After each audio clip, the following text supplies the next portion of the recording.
Is that better? 1 2 1 2.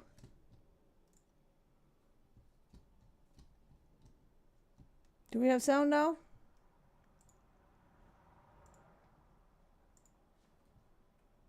Please say yes.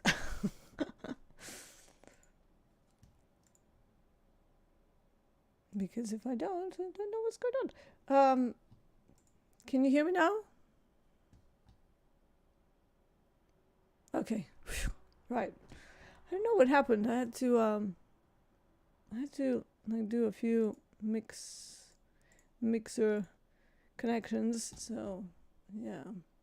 Apologies. It is Monday, so yeah. I don't know why that, because I noticed that happened one other time where it just goes back to like some default setting and then cuts out the sound. All right.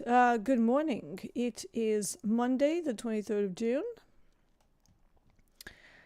So, interesting times, right? If you're joining me here for the first time, my name is Marcus Okati. I've been trading for 18 years, specializing in commodities, products, energies, precious metals. I do trade equities, but not necessarily my main product, right? So I mainly trade copper, crude oil, natural gas, gasoline futures, platinum.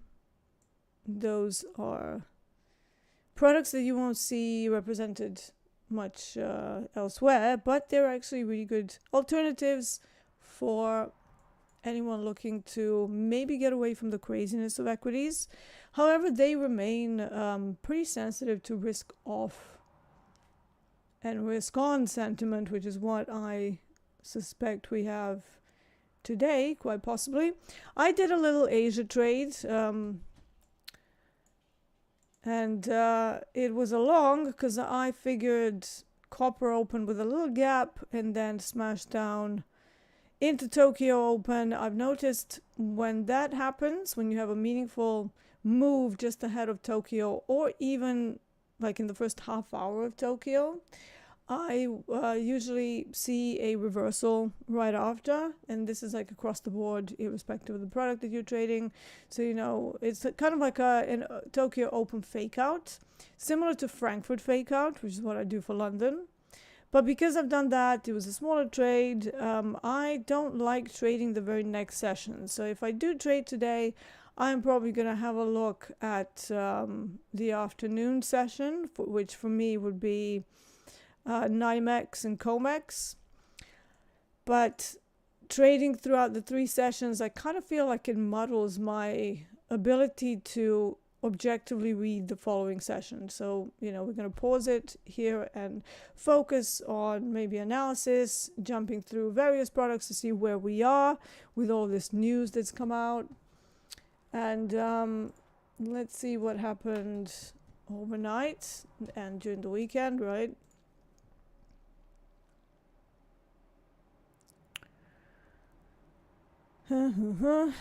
Okay, so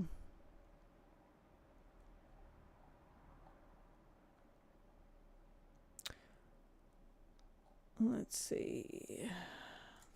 Did this update? We do have some UK and Eurozone numbers that just came out. As you can see, copper is not reacting to that, but let's maybe have a look at like euro or something. And I won't be able to do that here because I don't pay for euro. Let me see if I can open up the other. Is that gonna kick me out? No. Okay.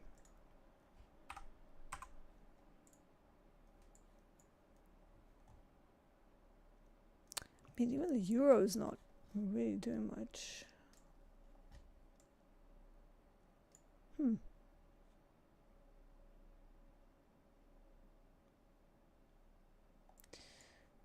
What about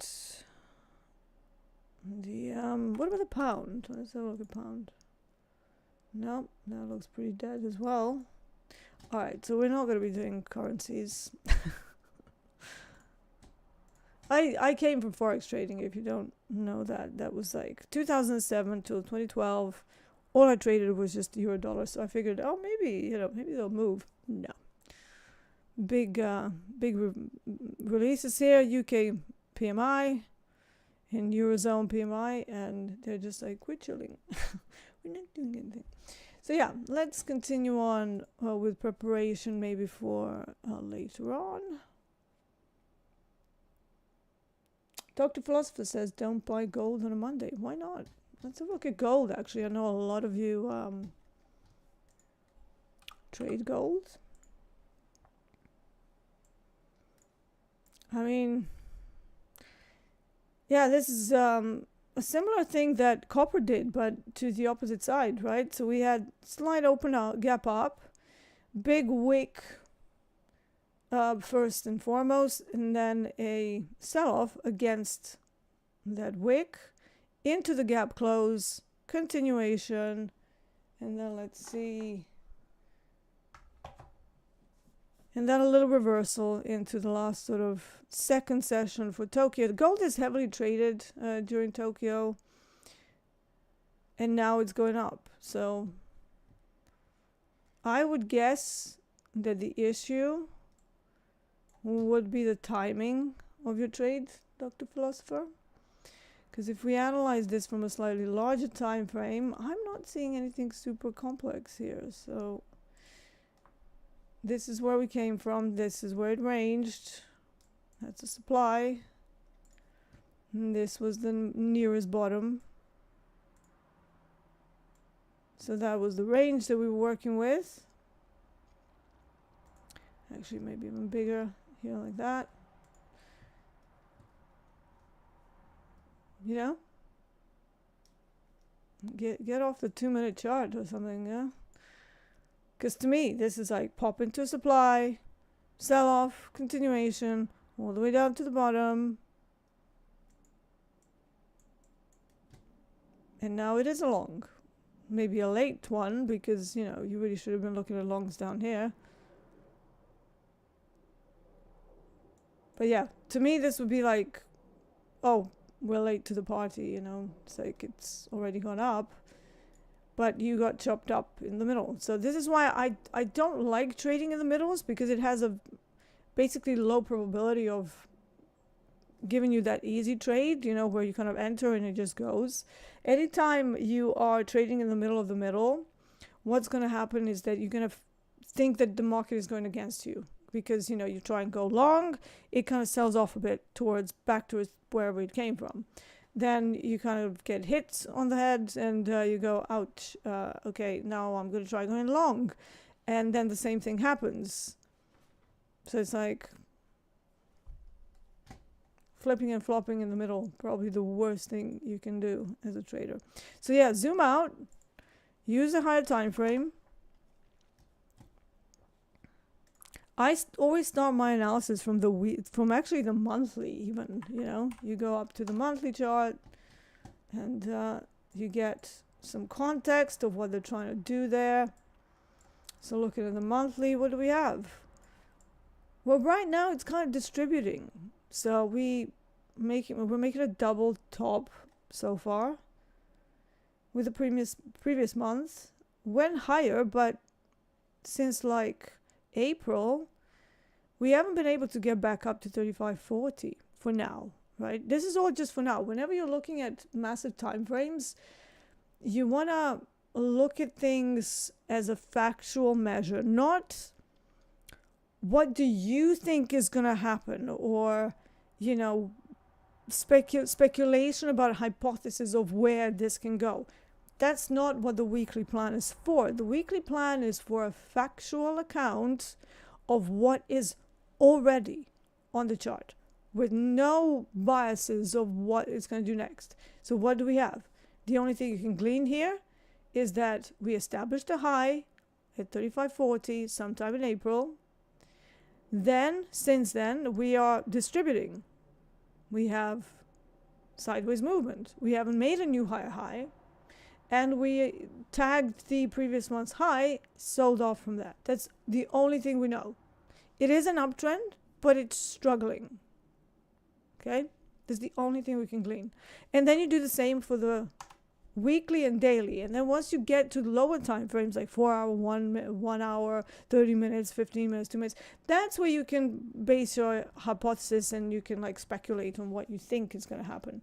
And then you drag out the options for that particular day, and then, you know, you have something. But without the larger time frame analysis, you're just kind of, you have like blinkers on, and you have no real clue of what they're trying to do. So this is when you would see comments like, oh, don't long this on a Monday, or, you know, this market is crap, or whatever.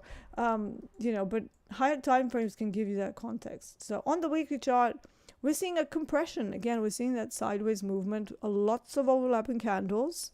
And what does that mean? It means we have a range established. And the range that I actually drew on these two lines, which was probably, I don't know, last week, a couple of weeks ago, that's still in force. Like, nothing's changed. 35.45 as the top, 31.50 as the bottom of the range. You can go deeper to maybe just look at the composition of the candle bodies and then say, well, actually, this is the range. And if we close either one of these candles higher above this entire structure, maybe that's a continuation, but as soon as it comes back to it, that's a range. Now let's have a look at the daily chart and go a little bit more granular into the range. So we have a range, but where are the supplies and demands inside that range? To me, none of these demands would be good quality demands. They're just continuation patterns with no meaningful swings in the opposite direction to take advantage of. So it would be maybe a continuation, but I would like to see it pop into this area. So what is that? Let's have a look. 33.47. So 33.50 maybe. 33.50. Do we have any options levels there? Well, we have a put support at 33.45 and GEX2 at 33.50. So that's definitely an area of interest for longs. If you want to go long, that's what I would be waiting for. And obviously don't just go long because D says so. You know, I'm Series 3 qualified, but I'm not a CTA. So, you know, anything you hear here is just educational. However, that is the analysis that you need to have, right? You need to have a level of interest, have a good idea of why it should do something there, and then look for evidence of price action doing that. Anything trading away from that level, trying longs, to me is low probability. It's just kind of chasing moves that you're seeing. Let's go down to the 4-hour chart. Maybe it's going to provide us with more clues.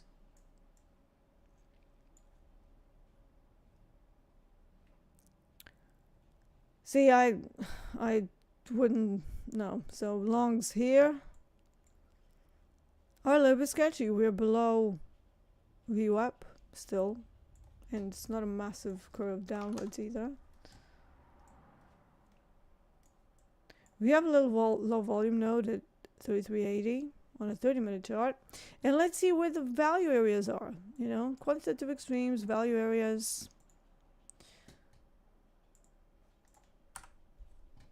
And by the way, guys, I'm trying to minimize my caffeine intake, so I'm quite sleepy. How do people live without coffee?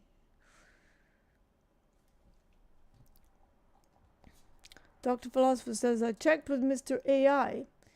Yeah, don't use AI to formulate hypos. AI, if you look at the if you look at some of the stock picks that AI has done, they are some of the worst stock picks. I mean, AI is only as good as the model that you feed it, right? You can't just generalize going, what should I do in case of war-like situation? And it's going to tell you to buy gold, right? Because that's traditionally a risk-off sentiment. But we haven't really seen true risk-off in light of any of these news. And, you know, old portfolio theory where equities go one way, but gold goes the opposite way. That broke down during COVID. So I don't know what sources AI aggregates in order to spew out some of the ideas, but in my opinion, it's not a good way to trade. Like, you have to like draw in your chart. You have to diagnose the chart properly before you can actually understand what's going on, and therefore understand what is a high probability trade here. If you don't have that, I don't know. It's just AI is, you have to understand that AI is not a sentient being that can think for itself. At the moment, all it's doing is aggregating the entirety of the internet. So all the shit and crap that you see on the internet, that's what you're basing your decisions on. And you can do things like, hey, here is my journal report. Can you analyze this for me and tell me what times of day to stay out of it?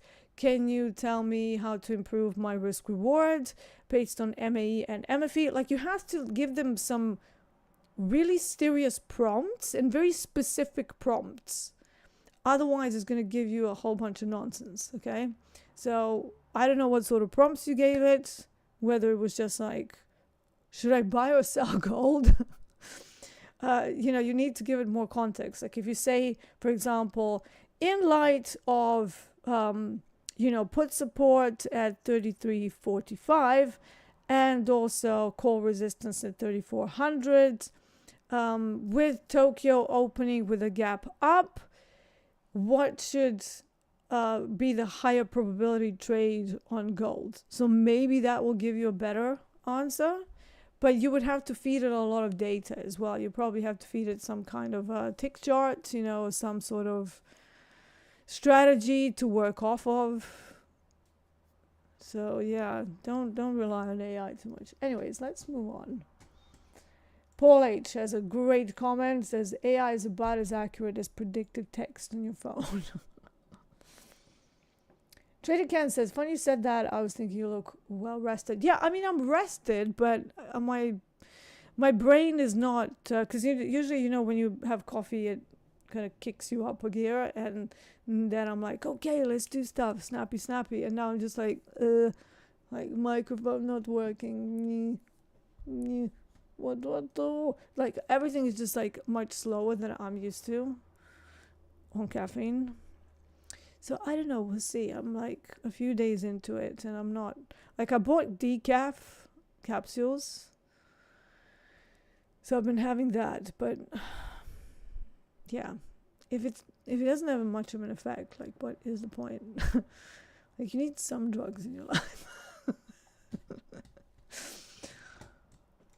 But no, like, I noticed I sometimes get a little bit anxious with having coffee in the morning. Maybe today wasn't the day because we had a nice weekend, and yeah. But yeah, I'm finding it like I'm barely like talking. So we'll see. I might break down and just have a coffee. get my James to make me one. It's like, please make me an espresso. But we'll try it with water, okay? Right. Let's see.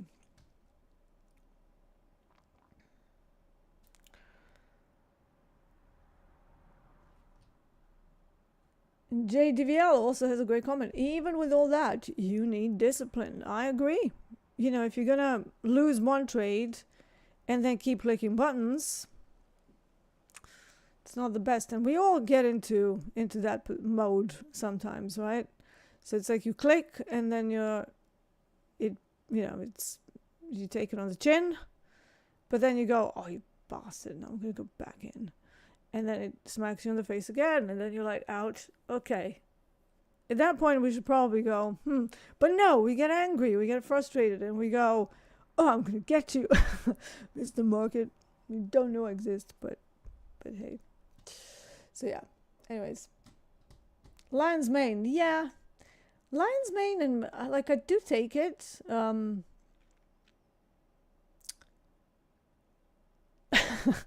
Bowser just says, have a coffee.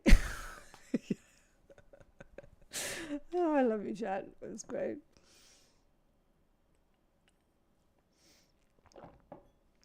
It's just on days like, you know, I don't know which day is going to be the one when I'm feeling anxious, and then I have the coffee and I'm like, ew, that was horrible. But then on some days I really do need it. So maybe just like, I don't know, moderate it.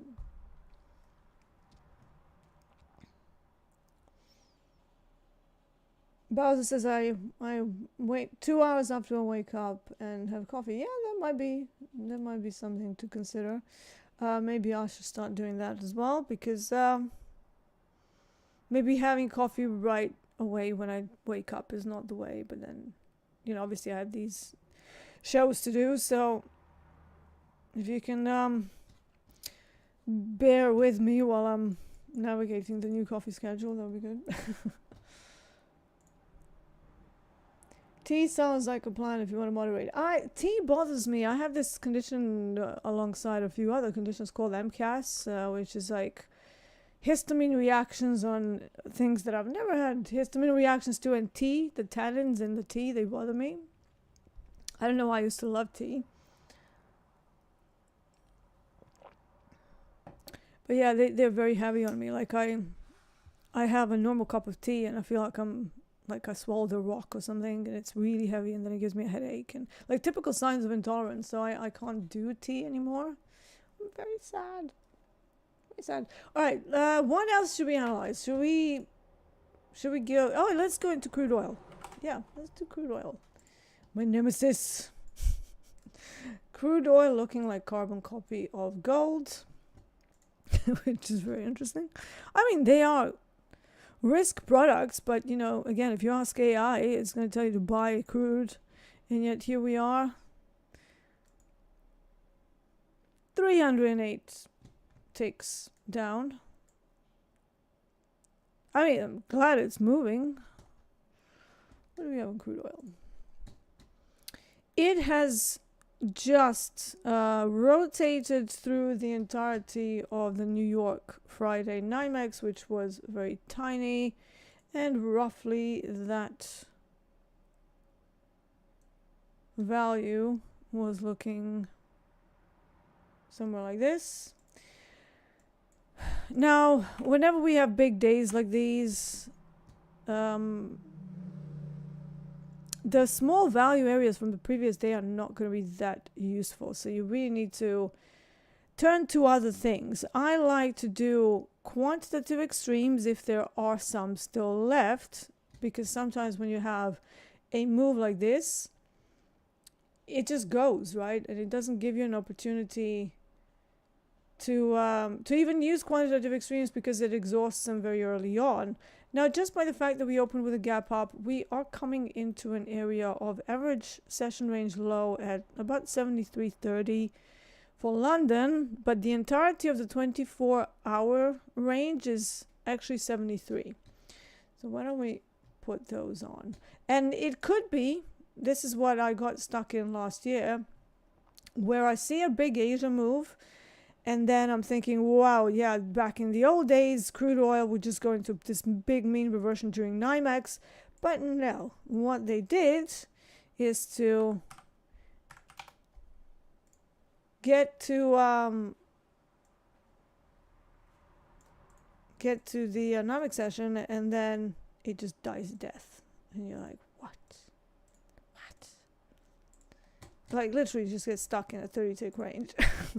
You're like, but the other sessions, and you know, that's the difference. I don't know whether it's because there's been a bit of a change in crude oil options levels. Now, ES in the last 5 years has always like been, you know, over 40% of volume comes from 0DTEs now.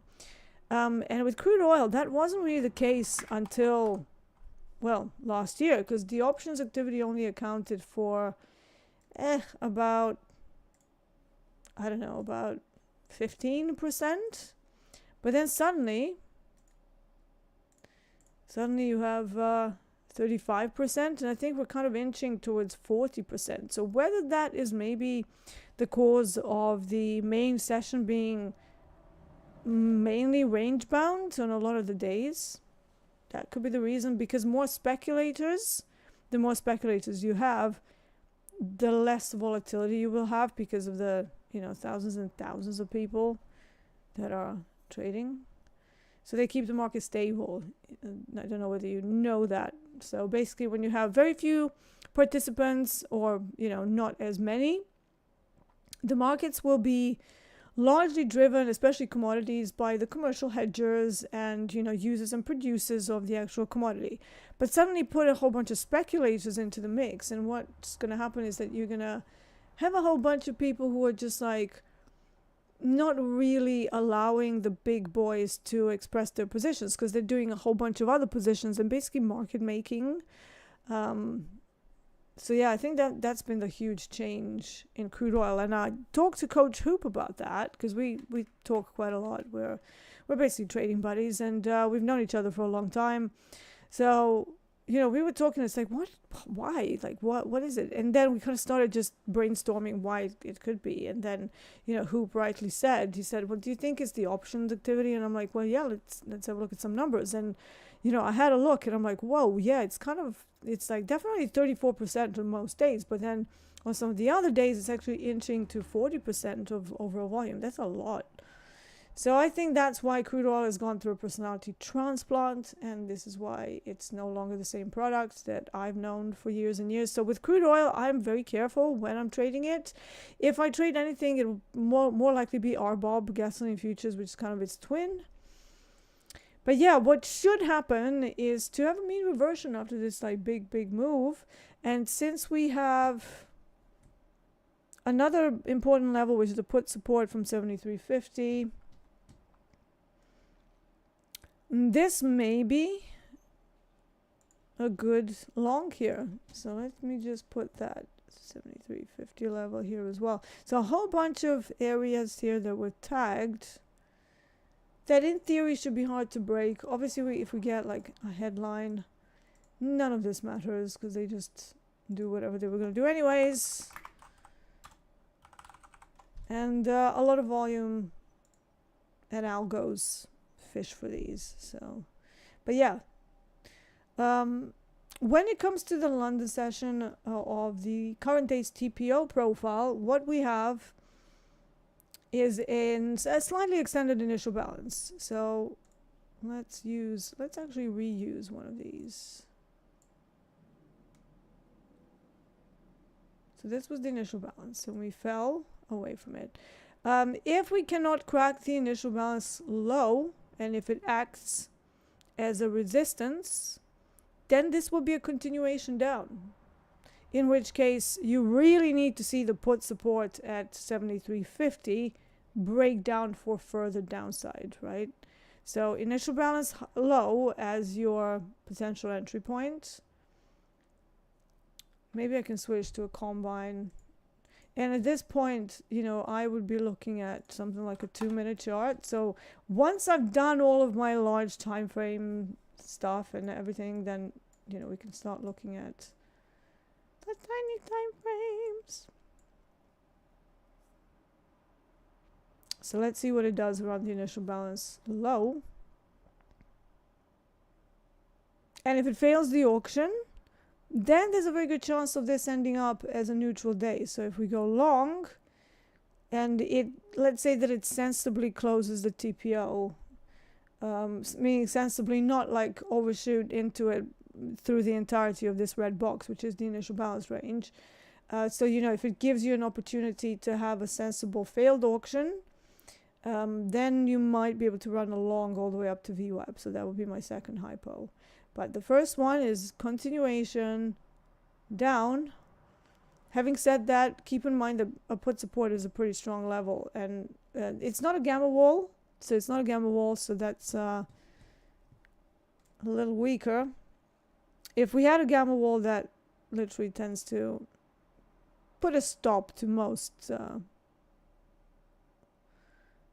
areas. The gamma wall is up at 80. So yeah. But let's observe. This is the thing. Are you an observer? So remember with Jerome, he was saying this thing, are you regulating or are you reacting?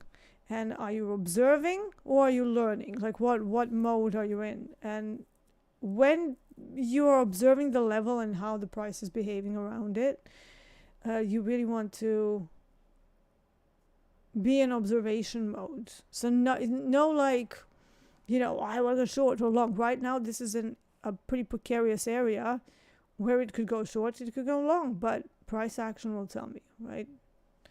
So it's not me putting my bias onto whatever is going on. It's literally the market is going to tell me. It's going to be, hey D, this is what we're doing, and whether I'm going to listen, it's entirely up to me, right? If you don't listen, then you don't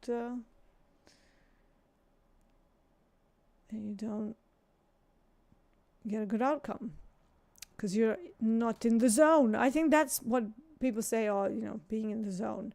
It's when you are listening to yourself, but also observing objectively, and then being able to kind of formulate a position based on complete objectivity. And then if it doesn't work, you are fine with it. You can live with it. You're like, okay, fine.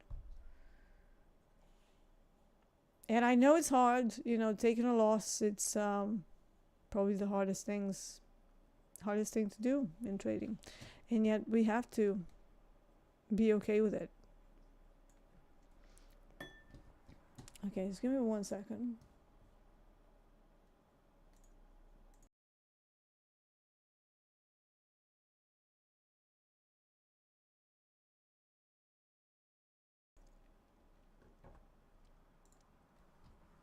Sorry about that. Just need to check a setting here.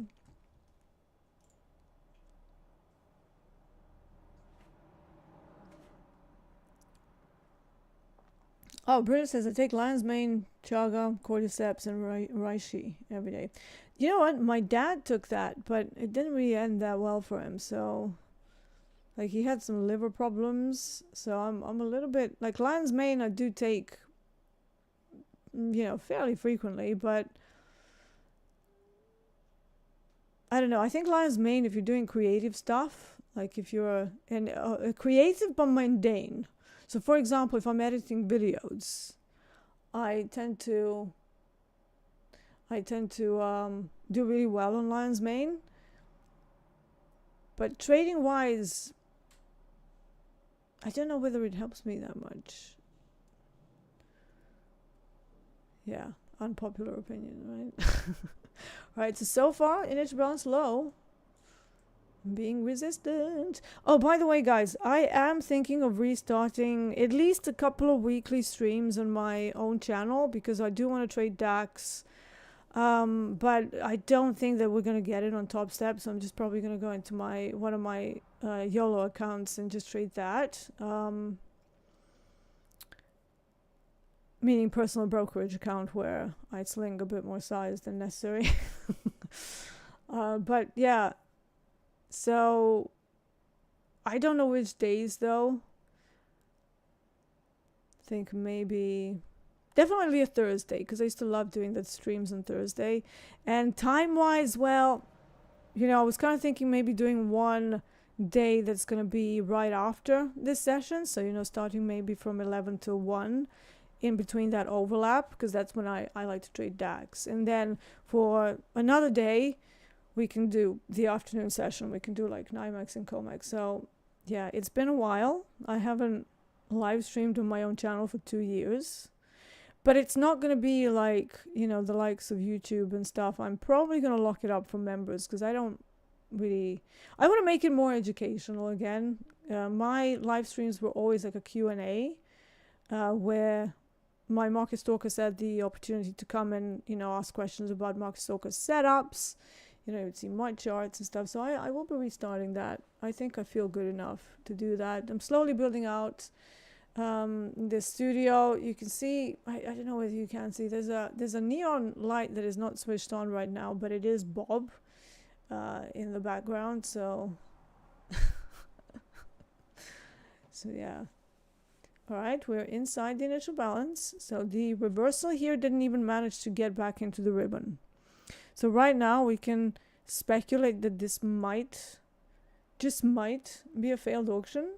However, is it going to be playable? That's an entirely different situation.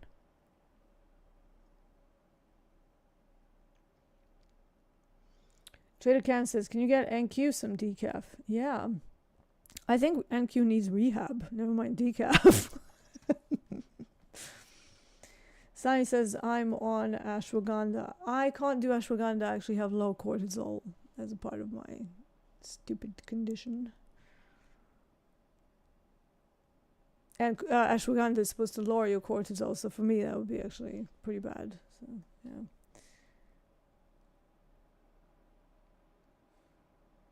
Paul H says, I shorted it 30 minutes after Globex Open. Great day for me. It looked so overpriced to me. Yeah, great.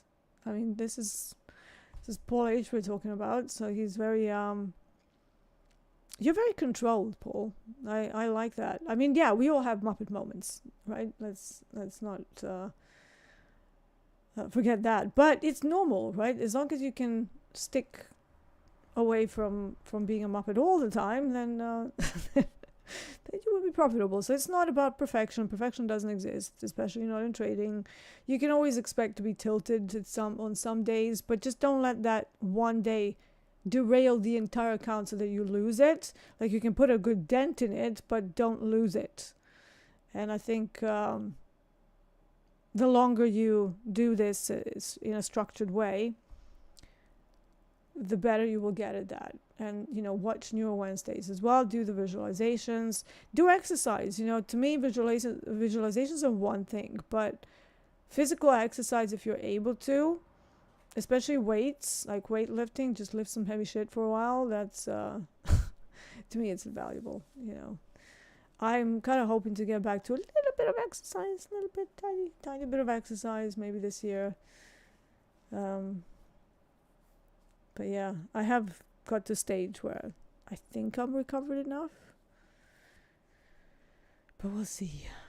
Obviously, if I crash, then I won't be able to do exercise. And then we're going to be right back to the dark room and earplugs. So still struggling around the initial balance low. Still struggling. Still dancing on the line of this ribbon, so not even reaching the 90 MA on a 2-minute chart. That's still pretty strong.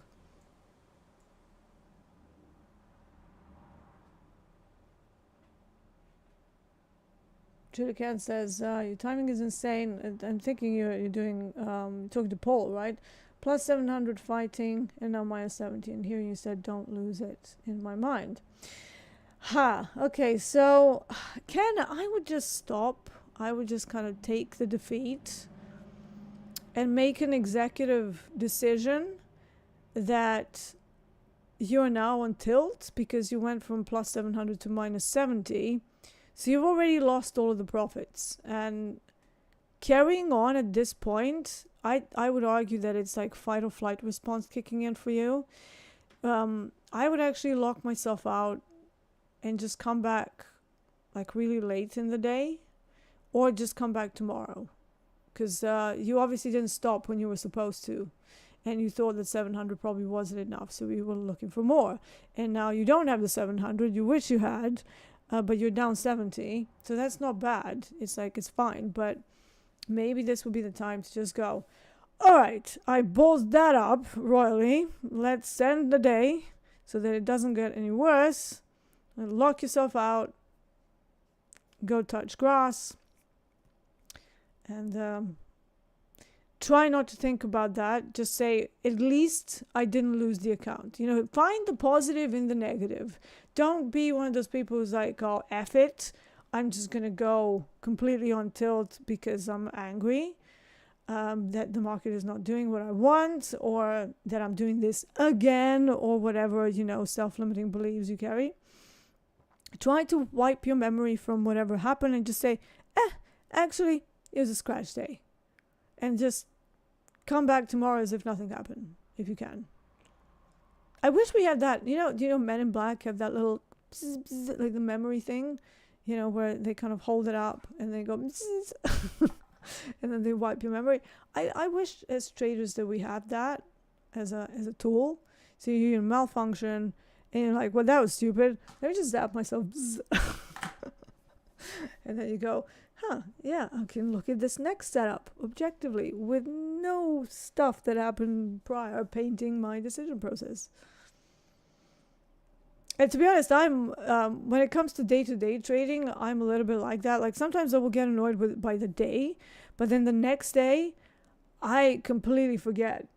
Like you ask me what trade I was in, or something, and I'll be like, I know it was like I don't know, natural gas trade, but what it was, I have no idea. All right, we're now trying to go below the 9 EMA. If it manages, like it's not the strongest reversal, we still have a little bit of a demand in here. So once that goes, we can then say initial balance low, likely rejected, but we won't know that really for another 15 minutes. However, you can front run trades by doing this. So I like a 2-minute chart. Some products, not crude oil, but some products that move more might benefit from a 100 tick chart for this purpose. I don't advise it for people who don't have objectivity and don't have clearly defined setups yet. But for those of you who know exactly what you're looking for and you have nice timing tools and you can observe your levels without freaking out, I like the ribbon because it gives me a fairly good idea of what's happening. So really what I'm looking for here is for us to close below this entire ribbon. So not only tagging the 9 EMA, which is this middle line, but also tagging the low completely, and then having a strong candle that leaves that whole area. That is an unequivocal sign that we rejected it. But again, you can have this sort of moment where it's consolidating, and then it does this. But then what happens is if you're still in a range and you go long as a breakout or a reversal, mean reversion, what's going to happen is that you are going to find yourself back in range, and then you're taking the entirety of that range as a drawdown. So that's not good. This is why I like to have one area and then another area for orientation, where it's going to tell me definitely, okay, we've rejected it or we failed there. And for now, look, it's still inside the ribbon. It's like this is not yet time for anything. It's not a long, it's not a short. It's just meh.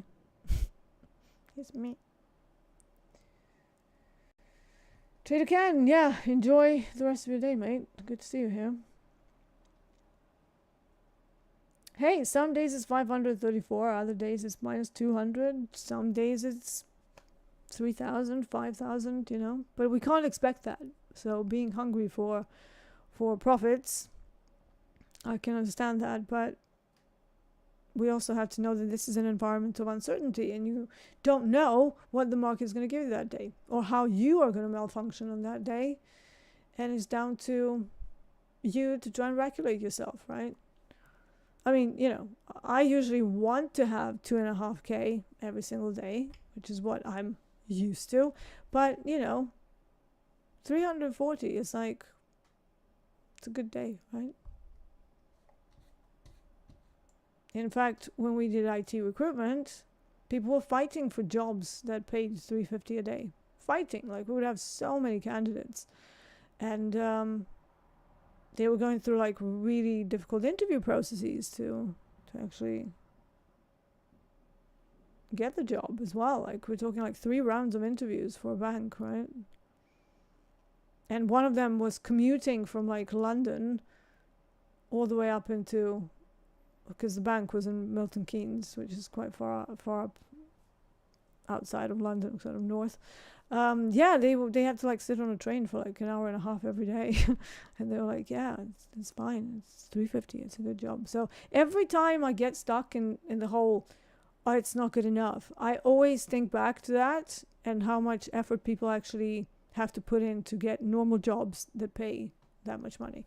And it sort of kind of puts me in my place, and I'm like, well, okay, D, pipe down, it's still a good day.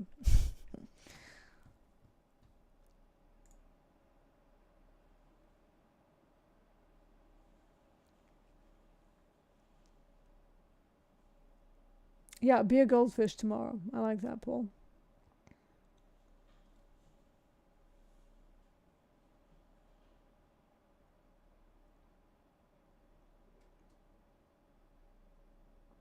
Trader Ken says, wait, a YOLO account, full port strategy? No. So my YOLO is basically having, so there's about 130K in there. So it's not like the biggest account, but it is my account, right? So I will trade between sort of 2 and 4 lots in there. But if you know how I trade and fishing for like big swings, that turns out to be like, 4 or 5K per trade effectively. So that's what I call YOLO. I'm not like, the only time I do larger positions than that, which you have seen me do during COVID actually, because we had a very big account. That was that YOLO account that grew to like incredible amounts. That was like my best year ever. And there I was trading like, I think the highest position size that I got to was 80. But then as soon as the COVID madness started slowing down in 2021, I noticed that the executions were getting really difficult on that. And especially some of the products that I traded, like I even tried doing like, I think it was like 40 CL contracts, and it just wouldn't fill me, man. The liquidity was like per price on the dome just didn't have enough to fill me with no drama. So I had to do 4, then 5, then 4, then 3, then another 4, and I'm like, Jesus, man, this is just painful. So took down the majority of that and left a little bit of cash in there, and then that's kind of what I'm trading now. But yeah, my YOLO is a very different definition. Like, I'm not insane and I am somebody who's been doing this for almost 2 decades, right? So my idea of full port is never full port. It's always like, whoa, I'm risking 10% on the account. It's like, ouch. Maybe 30% if I'm really going crazy. But that happens like once in a blue moon, and then I'm back to normal. You kind of get some of the gremlins out of you by doing that.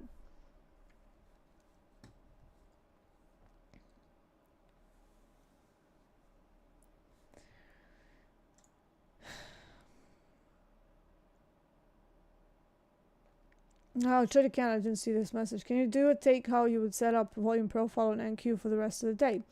I mean, volume profile on anything really for me, I use a 4 weeks worth volume profile. And then I have another use for it on these little 2-minute time frames. But for the rest of it, I'd simply use the TPO profile. So there's no like setting anything up. It's like set up already for me on my other platform. And you just look at the high volume nodes, low volume areas, and try and match them up with your other levels. See whether you can formulate hypotheses around the HVNs and LVNs, right? But everything else that I do is TPO based, so it's not necessarily volume profile. But when I'm looking for, like for example, right now we have the volume point of control on a 2-minute chart on crude oil at 73.56. If this is a true failed auction, we will see this VPOC migrate up. Right now it's still not doing that. It's just like sitting down here, so which implies that the volume point of control still hasn't moved up. Okay, it's moved up a little bit, so it nudged up a little bit. So not the strongest move, even though if you look at it on a 2-minute chart, it's like, wow, it's trending. But you look at volume point of control, it's like, well, no, the volume is still down here. And the danger there is that the high volume node will drag it back down towards it. So for this sort of a setup, again, I've got 7 minutes before I know that this is playable or not.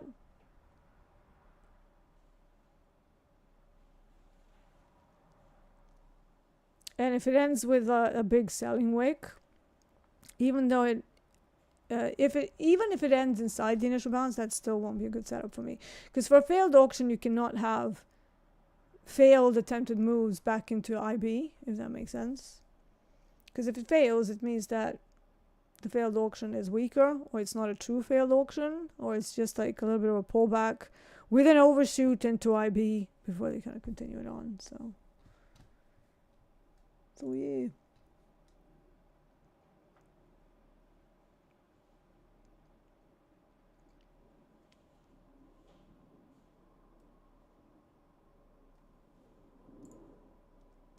Paul H. Close my stop now to profit plus 20 ticks. Currently trade is up 45 ticks on this long from 73.56 crude oil based on confirmation of reversion from 73.16. Very good. Great trade. We did have average session London low reversal. But again, with me and crude oil, I have to be so careful with it. And because it just kind of kept bleeding, yeah, you know, a reversal is on the cards. But I just find that for me personally, if I've already traded something and then I try to trade through multiple sessions, my thinking on the same product just gets so muddled. I just, you know, I carry over the analysis that I've done on the profile from the previous session. So I have to be super careful about that. Because I'll be like, oh yeah, well, London did this. And it's like, yeah, D, it's not London though, is it?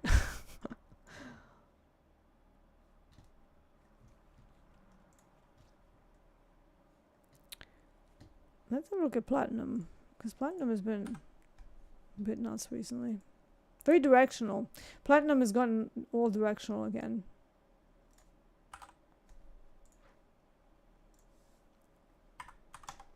Still sitting at that 1300 level after massively trying to go above it. So on the weekly chart, this is very spiky and weird, but hey. Still inside that whole monthly supply. I don't know whether you remember it, but we were analyzing it. And a couple of weeks ago, I said there is a monthly supply that was up at, beginning up at 1240. Now, remember, those are massive time frames, so we don't trade from them. But right now, I mean, we've had a 3-bar reversal, right? This is like 3 inside down. And with platinum being so directional, though, I wouldn't bank on any day that's already extended upside to reverse before like later. Usually if they're going to reverse it, they start reversing it during COMEX, and then if it doesn't reverse for COMEX, you have another window into the Euro close and New York lunchtime. That would be the second window, and if it doesn't reverse then, just leave it alone. So, but if you're looking for a directional move, let's see whether we can squeeze something out, even though right now we're at the point of some quantitative extremes here. So the ADR high actually is a little bit higher up at 1305.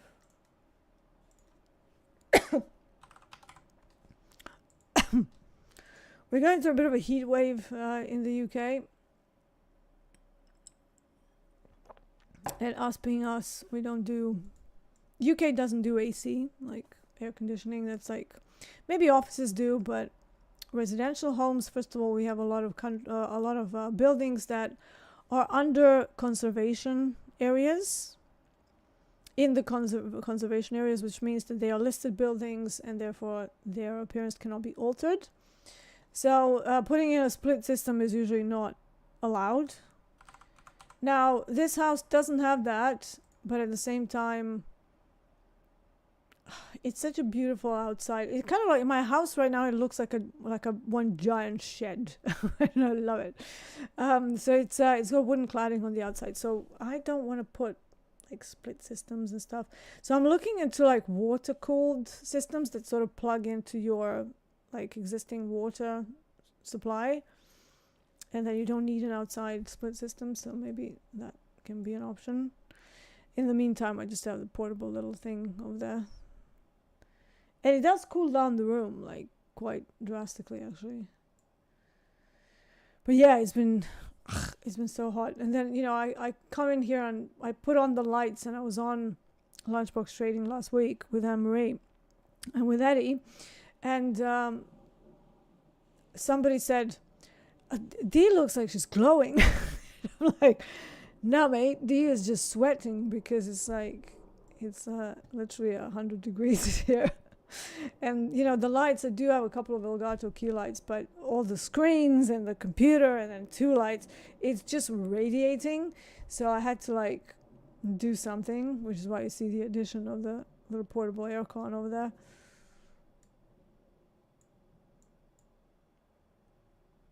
All right, back to platinum. So 4-hour chart, very strong push. One thing that I've noticed here is that we overshot the average session range high.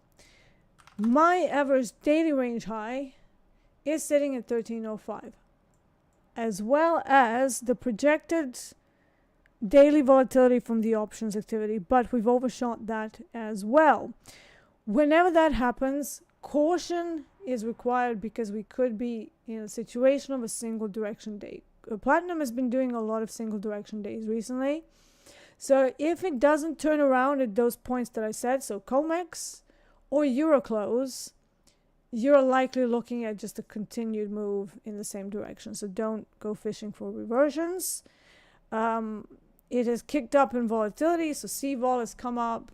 So it's every time I'm trading platinum, I feel like the comfortable trade D style, the one where I can capture a lot of ticks, I have to use like a 70 and 80 tick stop loss. And then in turn, I am able to fish for like 260 ticks for a profit target, even 300 if I kind of catch it at the right areas. But yeah, 260 ticks for a profit has been like nothing.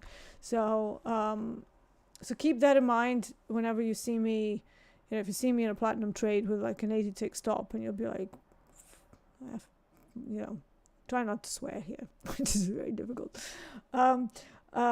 It's like, bloody hell, D. 80 ticks, like what kind of, and then, you know, I get my target and people are like, oh, so that worked. That's because I use volatility scaled stops that reflect the volatility of the current product. I can trade platinum with 15 tick stop at the right times when it's really quiet and it's range bound, but it hasn't been range bound, and when it falls, it falls a lot. And even ATR, if I look at it now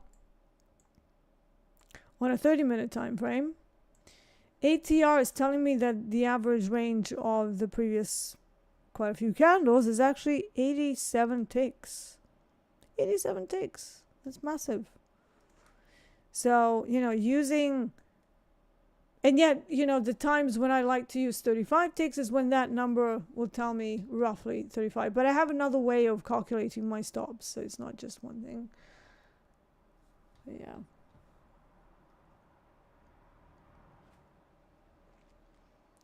What's heat wave in UK like 30 Celsius? Yeah, so it's like anything above 27 feels like hell.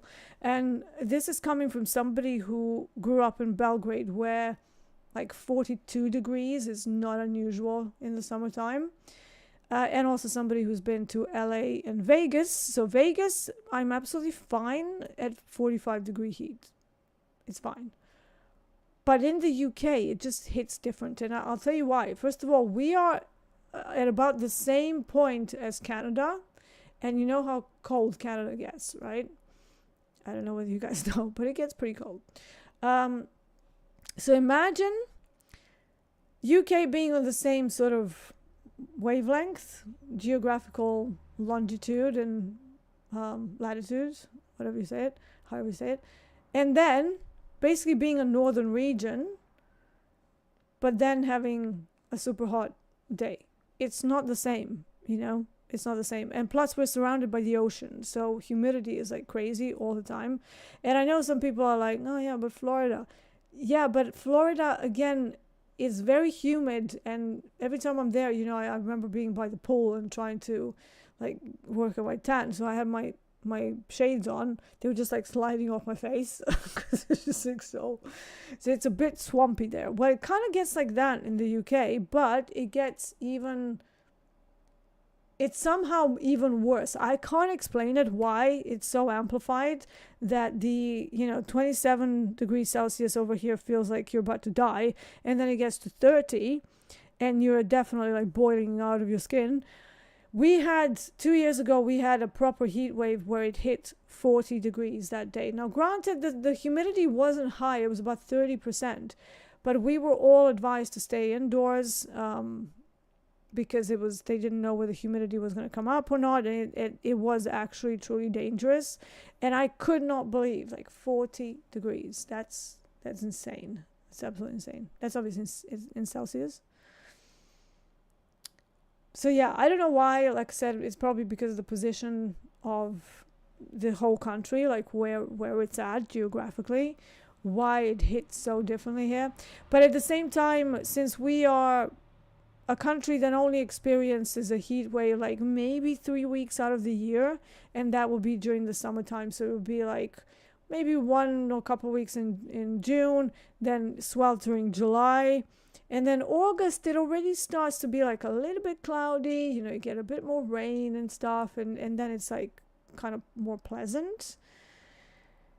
But yeah, people don't see the value of spending upwards of like £3,000, which is how much it would cost to get an AC in a home. Maybe even more, maybe even 5,000 if you have like a bigger house, and then use it for like 3 weeks of the year.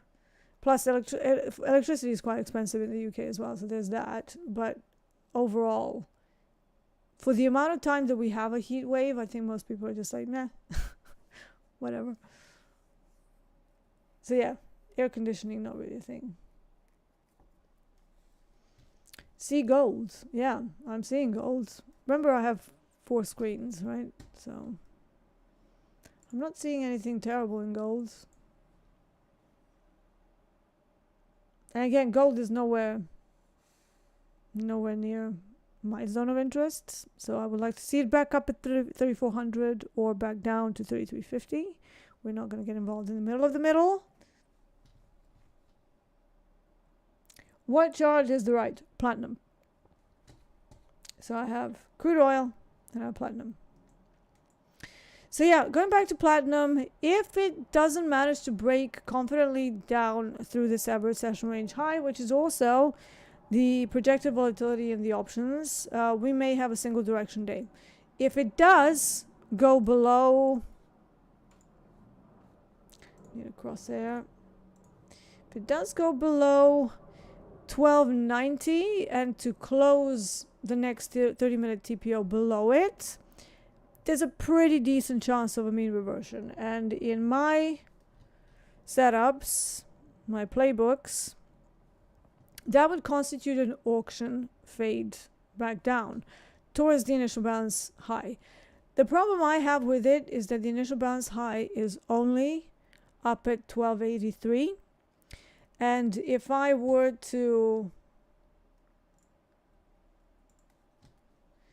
enter a trade that looked something like that. This is a fib retracement that I hacked to show me the entry and the stops. And in fact, let's do this. This would be red for a stop, and then this would be green for the entry, and then maybe make them pretty thick. Pretty thick.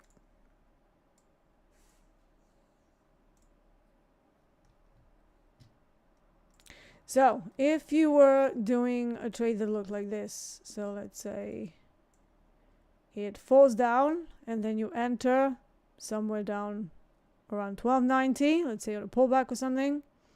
And remember, first step to that would be that we close this current candle below the average session range high and below this whole structure, therefore breaking the structure to the downside and sustaining below that area. Then you would have to use a stop loss that is this size, maybe even a little bigger. So let's say you manage to get a slightly better entry, then that would be what you're working with.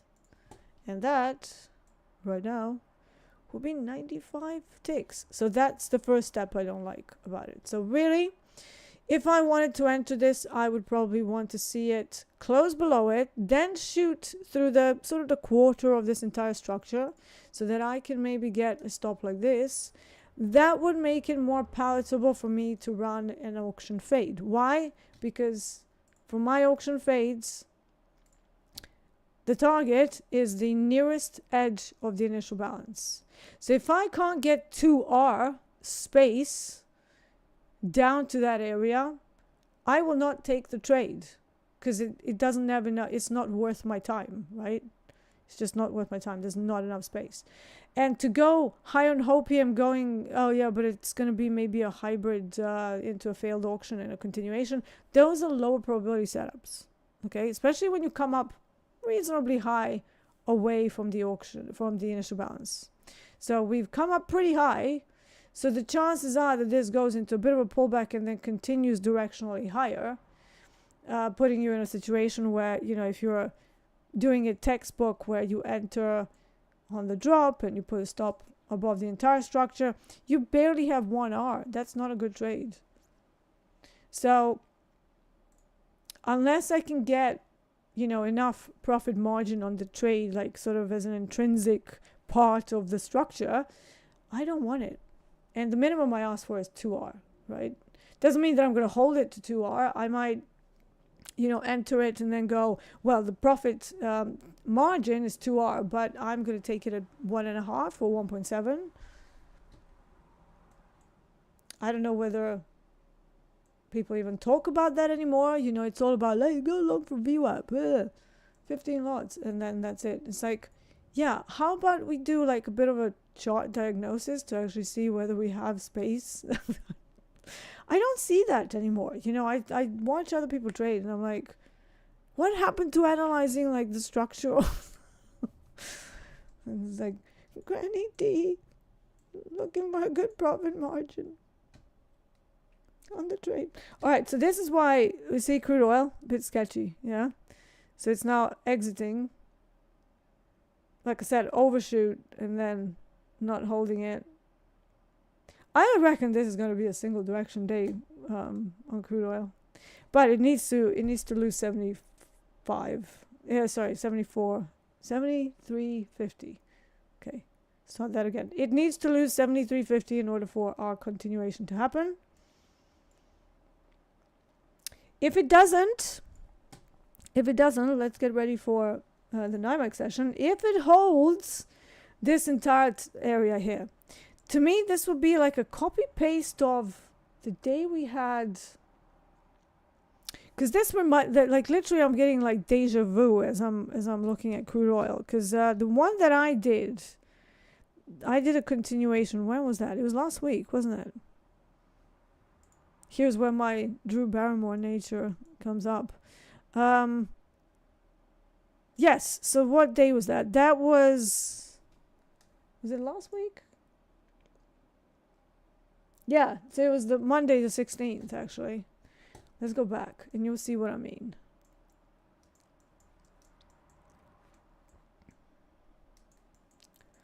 So, copy-paste of this day, right? Well, I actually remember, so I was getting involved somewhere here? Somewhere in here? And it was a very good one. In fact, I still have those levels,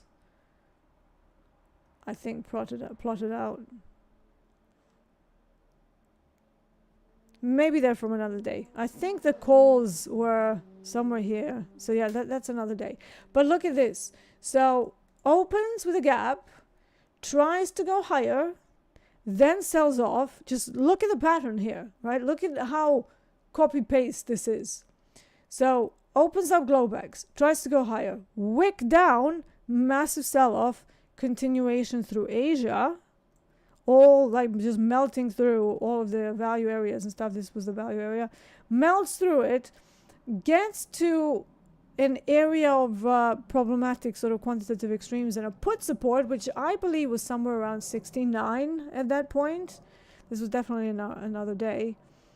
And then it started to reverse at post NY cut. So post NY cut is the time of day when that I call from 9 a.m. Central all the way to the Euro close. That is a day trading time zone. It's my concept, but based on the actual market behavior. I didn't invent it. I just coined a term to it because I wanted to name that part of the day something that I can easily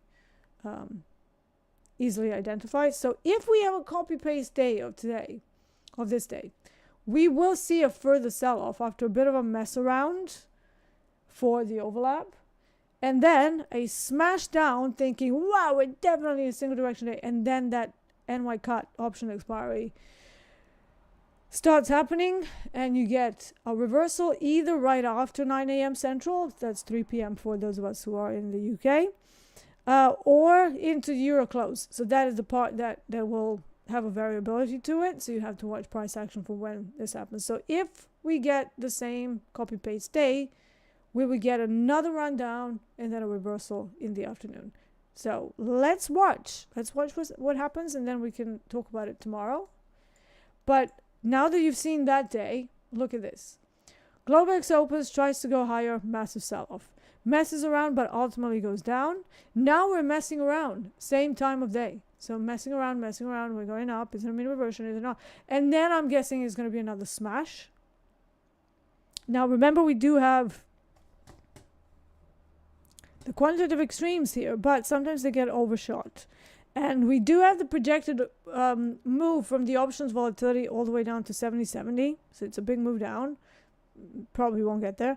But let's say that it even gets down to like GEX2, which is like 72.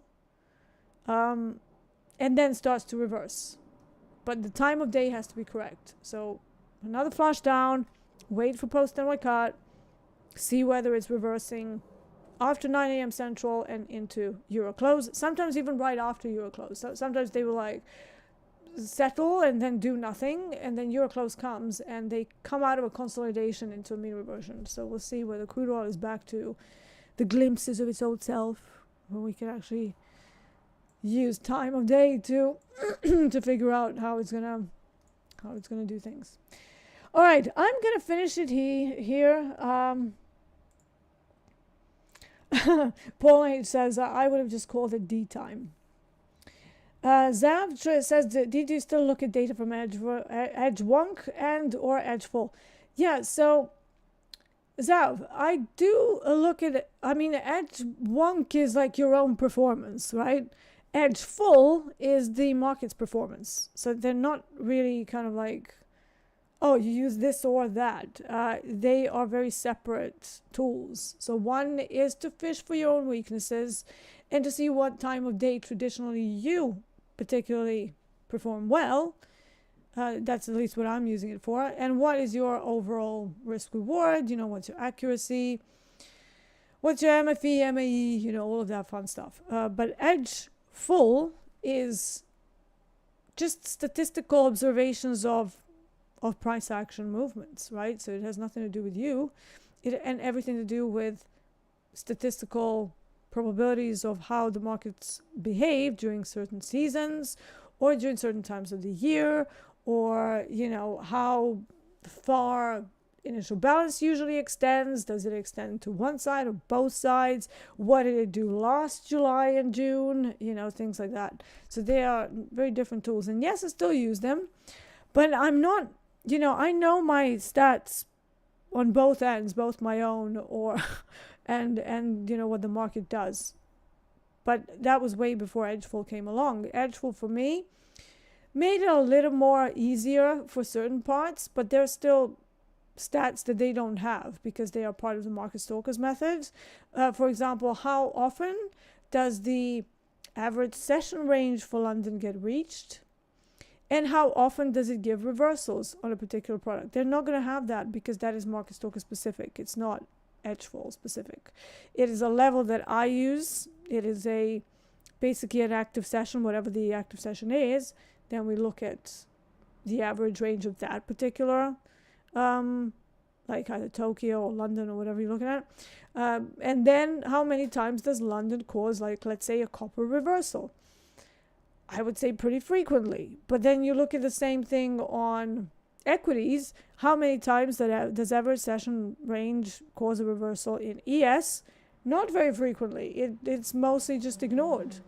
So things like that are not going to be Edgeful, but it is along the same path of what Edgeful does. However, we did our own stats. We don't have a fancy website that displays those statistics, but we have done studies which are in the Market Stalkers program underneath the relevant lectures if you are on Silver Plus and Gold. So they are there, but they are maybe a little bit more clunky, than what Edgeful has. So it's not like a tab that you can change and stuff. It's just like, this is the study that we've done. This is what it says. Like, for example, with the failed auctions of crude oil, they are quite low probability when they're happening for day range fill time zone. Zav, you know what I'm talking about. But they're pretty high probability if they happen for the post NY cut time zone. So, you know, things like that. Paul H, my profit stop gain, as I like to call it, took me out at plus 44 ticks. No more trades for me today. Well done, Paul. That is an amazing display of control and just overall good trading, man. So well done. I always love seeing you post because you always make a lot of sense and you always explain exactly what you were looking for. It's not like one line was long, thank you. It's like, I went in because I saw this and then I thought there's a good chance of reversing, and then I stayed in for this type of a trade. It's a continuation, or it's a mean reversion, or it's a range trade. So, you know, you always explain it really, really well, and I really respect you for it. So excellent trade. Well done.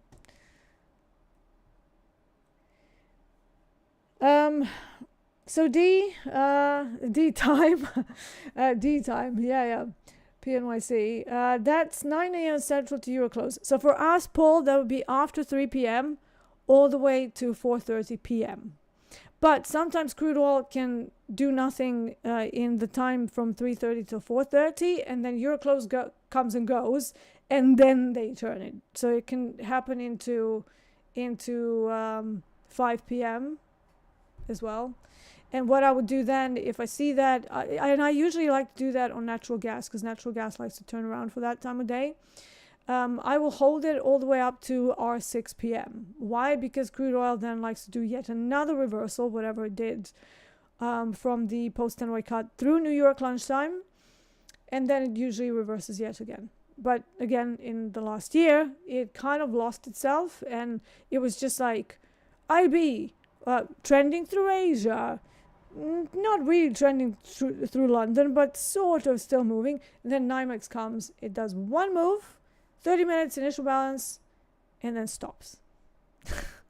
And then you're watching paint dry for the rest of it. And NYMEX used to be my main session, right? For crude oil specifically. I never used to trade crude during London.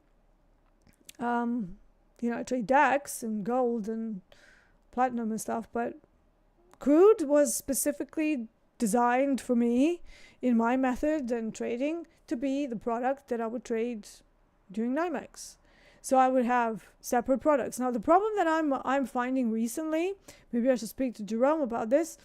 Like I said, I am trying to trade the same product through like 2 different sessions. So I caught myself last week actually trading copper in the morning and then doing really well. And then another session comes in, so COMEX opened, and I still carried all of my buyers from the London session. So I was like, why is that? Like, what? And why is that different now?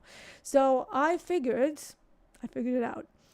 But I do need to speak to Jerome about it, I think. Because what happened before is that I had DAX in the morning. And then I had copper, platinum, and or RBOB and CL as a choice for which one I'm going to trade in COMEX. But because copper started moving pretty well for both London and COMEX, I decided that I was going to trade the same product through both. So that needs to stop. So I don't know how I'm going to solve that. Maybe just, you know, take my copper trade like I've done today. So I did an Asia trade. Maybe not look at copper anymore, just maybe look at platinum for the second part of the day if I'm going to trade. And maybe be aware that that is a new mental trigger that has come up recently. And then just stay away from trading the same product through 2 different sessions, because I definitely felt so muddled. And then when I reviewed my day, I was like, oh, that's weird. Because if I was only looking at that session, that's super clear to me, but what the F was I doing all of that for? And then I realized, I was like, oh, it's because London gave me a different sentiment, and I was married to a bias. So I thought to myself, I need to start tracking this now. How many times does that happen? So if it's a problem, then obviously it's an easy solution. Don't trade the same product through 2 sessions, right? But yeah, I'm just kind of being super straightforward with you as to like what sort of issues I'm having at this point, like after 18 years. So it's not like, oh, I totally lost control. It's like, no, I got a little bit biased and kept trying to use the London analysis through COMEX, which is nonsense. So yeah, I'm going to be tracking how many times I've done that and how many times I've given back profits because of that. So yeah.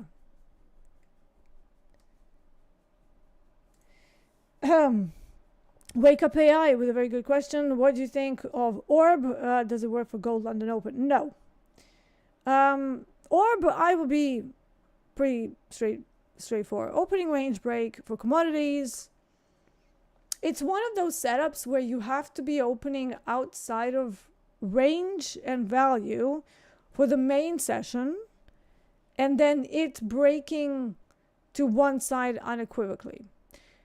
But here's the thing. With commodities, and I've looked for 18 years, I've been looking at trying to make Orb work. Opening range break is a low probability setup for commodities. I'm just going to say it. When it does work, it can offer risk reward of 7R, 10R, 15R. But you have to kiss a lot of frogs before that day comes, right? If you're going to be doing opening range trade every single day. So that's the problem that I have with it. That's the problem that I have with it. I go for setups that happen nearly every single day and are high probability. If you're using a low probability setup and aiming to get like that once in a blue moon trade, like I said, psychologically, I don't think a lot of people can do that. Just sit down, get smacked in the face. Sit down, smacked in the face. Sit down, smacked in the face. 7 days out of 10. And it's not like that. Sometimes it could be 2 weeks because it's like unevenly distributed probabilities, right? It's not like 7 days and then 3 days you're going to have. No. It's like 2 weeks of hell. Then maybe a few days where it works. Then another month of hell. Then, you know, maybe 1 day and then another day it doesn't work. Then 2 days when it does work. It's, to me, a miserable way to live. So Orb is not a part of my strategy. Hasn't been for 12 years. So I keep looking at it every so often.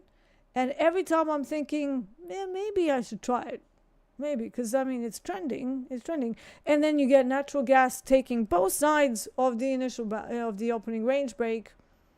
And then only going to the side that it actually sustained above, irrespective of the opening range break. Does that make sense? So you have the opening range, takes both sides, then messes around, and then it decides where to go.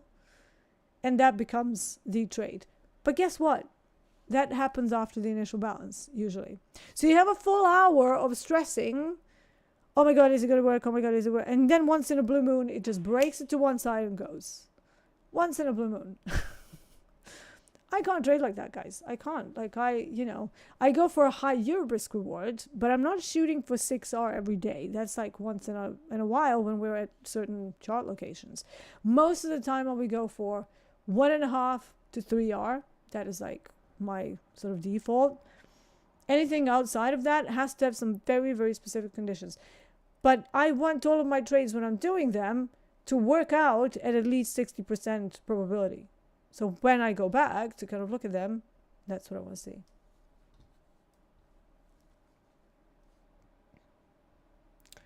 Marcus, what setup happens every day? None of them. But there is a post-NY cut reversal trade in crude oil that over the last 13 years, I counted that it has a 77% of probability. 13 years. So you can run into the days when it doesn't happen, even a few weeks. But overall, post-NY cut reversal into the euro close, so in and around that 90-minute period, that happens 77% of the time. Okay? So failed auction, usually the most obvious day, the most obvious setup that reversal happens. But it can also be an auction fade, even though the auction fade tends to happen later in the day, statistically. So yeah, that is it, my lovelies. Wake Up AI says, yes, I noticed that it best fits NQ and ES. Yeah, so NQ and ES are directional products, and Orb was invented for ES. Let's face it, it's an equities product playbook, right? Nobody in crude oil will tell you, yeah, the opening range break just works 70% of the time, because it doesn't. It works maybe 30% of the time, maybe. And that's usually if we have like something supported by the headline risk, or basically we've gone too far out and we're in a mean reversion situation, down to value or up to value. And then also there was this whole thing of crude oil being short biased, just like equities are have an upward bias, crude oil has a short bias. So most of the time those sorts of craziness days that go in a single direction will be on the short side. Some of them are on the long side as well, again, if supported by news. You can have crude oil going absolutely insane, but usually the very next day it just sells off. Marcus says, I don't understand auctions. Maybe that info is on the TopstepX website. Auction theory is a part of market profile. It's a pretty complex way of analyzing and diagnosing a chart. It's not something that I can explain to you in one go, and it's not going to be on TopstepX Topstep website. It's going to be some words from it, like TPO, initial balance, value area. I'm pretty sure they put that in the glossary. If you want to learn market profile, we all started with Dalton. I moved it on to get it to the commodities, and to get it suitable for what I was doing. So I am somebody who tested the market profile and auction theory in commodities. How does it work? What are the differences? What works? What doesn't work? We are seeing the failed auction now, actually, in crude oil. Proper failed auction. It was very tricky to catch, though. So I'm happy I wasn't in on that drama. And at some point, I'm guessing maybe VWAP, and then another smash, and then maybe a continuation, but we will see. Either way, I'm going to wait until we go into the next session, and maybe not even trade anymore today. So we'll see. Anyways, thank you so much for being here with me. Sorry for being a little bit sleepy. It took me a while to wake up, and I think I'm going to have a coffee. I am gonna budge. Damn it. So yeah, and don't like analyzing charts without a bit of caffeine. So that's not gonna work for me. Anyways, enjoy the rest of your day. I will see you tomorrow for another Euro trade, and also for lunchbox trading with the lovely Anne-Marie. Yeah, in the meantime, let's see what this news comes out. Stay vigilant, maybe size down a little bit, because we do have headline risk. So don't go full port. And I will see if I can maybe restart those daily live streams on my own channel, so you can trade a bit of DAX. I'm still going to decide what I'm going to do, whether Monday or Tuesday.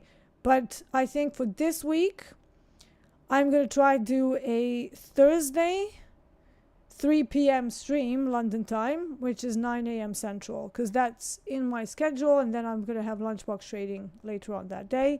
But yeah, let's schedule the Market Stalkers channel, which is down below this video. So we're going to do a daily live stream on my channel Thursday. What did I say? 3 p.m. I need to remember that. So yeah, so we can catch that post NY cut period. That is where, my strength has always been. And then we'll get another day when we can trade DAX after this sort of stream. But I'm going to decide when. I'm a bit sleepy today. So maybe it can be a Tuesday. I don't know. We'll see. Anyways, thank you for joining me. I'm Marcus D. This was the Euro Trade on TopstepTV. Have a great rest of your day.